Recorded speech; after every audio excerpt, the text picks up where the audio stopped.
Hello, fellow griever, and welcome to the final round or the final day, I guess you will, of me reading from the Daily Stoic, 366 Meditations on Wisdom, Perseverance, and the Art of Living. It features translations from Seneca, Epictetus, and Marcus Aurelius, who were all Roman philosophers, and it's written by the #1 best-selling author of The Obstacle is the Way and More, Ryan Holiday, and is co-authored by Stephen Hanselman. All the information is in the show notes. If you would like to purchase or acquire your own copy of the Daily Stoic so that you can work through these meditations yourself, I hope that I have been able to show by reading one a day how relevant Stoicism can be to a traumatic loss like suicide loss, in my case, child loss, but just a traumatic loss in general, and how these little daily thoughts put out there by people so long ago can still be relevant today. And I know I didn't address it a lot, but I addressed it a little bit in my first episode where I talked about why I was doing this. So I want to address it a little bit more on this end and say that I hope that you understand why I did this and that you took a little bit from it to apply to your grief journey and or your life, knowing full well that anything taken in an extreme or too far might be too rigid or too much. So I'm in no way saying that every Stoic principle applies to all of us, or that if we take it too far, we could become too detached. Absolutely. But it's a guiding principle for me. And I have felt for some time that it would be worth sharing, but didn't know how to share the magnitude of Stoicism with just sharing like one excerpt. So when I decided this might be a good way to help relaunch from the 6-week break I took at the end of last year, I also knew that if it was cumulative, if you could maybe feel the effects of a little nugget every day, you would see how and why Stoicism can help us continue to move forward, can help us through the hard days. I will finish with a little bit more in just a moment, but I'm going to conclude this exercise in a daily reading for January of 2025 with the final reading. We are in episode 35 of season 6 already, and January 31st is titled Philosophy as Medicine of the Soul. Don't return to philosophy as a taskmaster, but as patience. Seek out relief in a treatment of sore eyes or in a dressing for a burn or from an ointment. Regarding it this way, you'll obey reason without putting it on display and rest easy in its care. Marcus Aurelius's Meditations. The busier we get, the more we work and learn and read, the further we may drift. We get in a rhythm. We're making money, being creative, we're stimulated and busy. It seems like everything is going well, but we drift further and further from philosophy.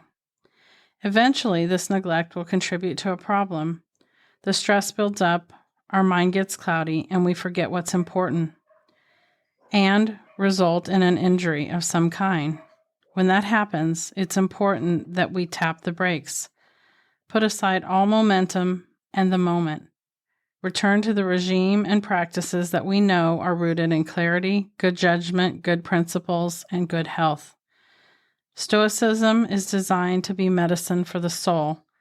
It relieves us of the vulnerabilities of modern life. It restores us with vigor we need to thrive in life.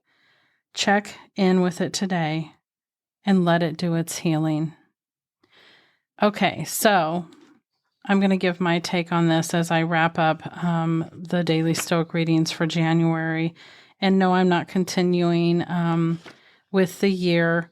You can subscribe to the Daily Stoic podcast where he does do different daily stuff.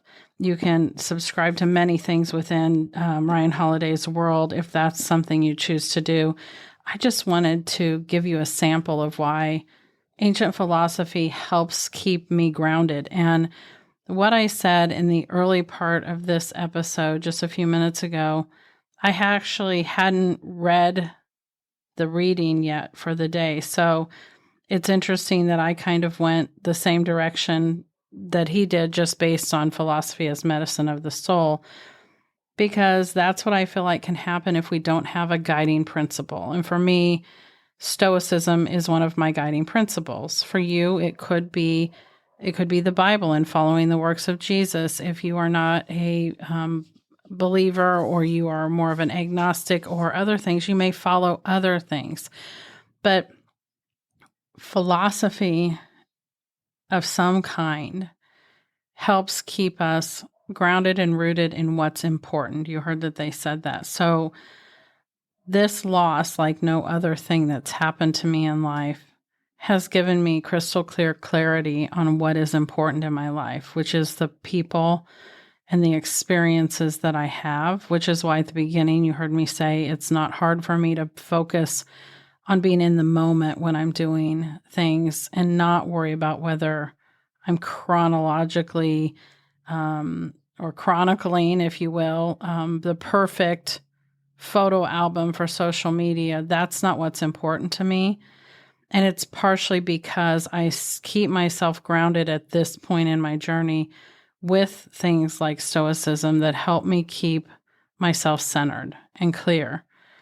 And like anybody else, I can get caught up in stress. I can get caught up in life. That happened a lot to me this past year.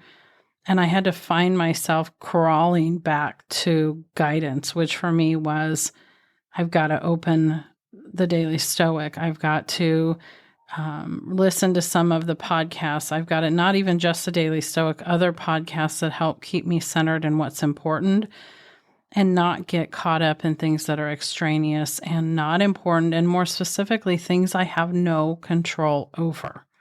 That's one of the guiding principles of Stoicism, is remembering that we ultimately have very little control over anything. And so while on one hand that sounds difficult, like we want to be able to exert some control, the reality is the more that we relinquish the fact that we really don't have a lot, even in our own self, we have only so much control over our own destiny. There are things outside of our control. Parts of our health are outside of our control. Parts of our own safety are outside of our own control. So the more we learn to embrace what we can control and just be in the moment, the better we are. So I think that that's where I kind of want to leave this episode and this month, the entire month that I have done this. And I will tell you what it has done is spur me to think that I may indeed choose to keep going with some form of a daily thought or a daily podcast. I'm just not 100% sure yet, so I'm going to let you be surprised along with me on February 1st, and we'll see where it goes. I'm going to spend some time in meditation and see whether I feel like that's the right path. And either way, expect the leftover pieces to resume its normal format. I know this month we've had the daily nuggets, and every week a daily down the rabbit hole, a weekly down the rabbit hole episode. And we will conclude the month that way. And then I will start back into conversations in February, as well as alternating with rabbit hole episodes. And then you can look for the launch the first week of February of the brand new podcast as well. And that's all I have for today, fellow grievers. I'm so very grateful that you've listened along. I hope you've been able to get something from this month and this experience of sharing a daily nugget and things to help us be more focused and clear in our grief journey. I would love any feedback from you. If you do not already subscribe to the podcast, please do so you get notifications every time I drop a new episode. And I am not good at doing this, so I'm going to do my level best at asking more often, because whether we like it or not, we fight the algorithms to put us out in front of the people that need to see or find what's being put out there.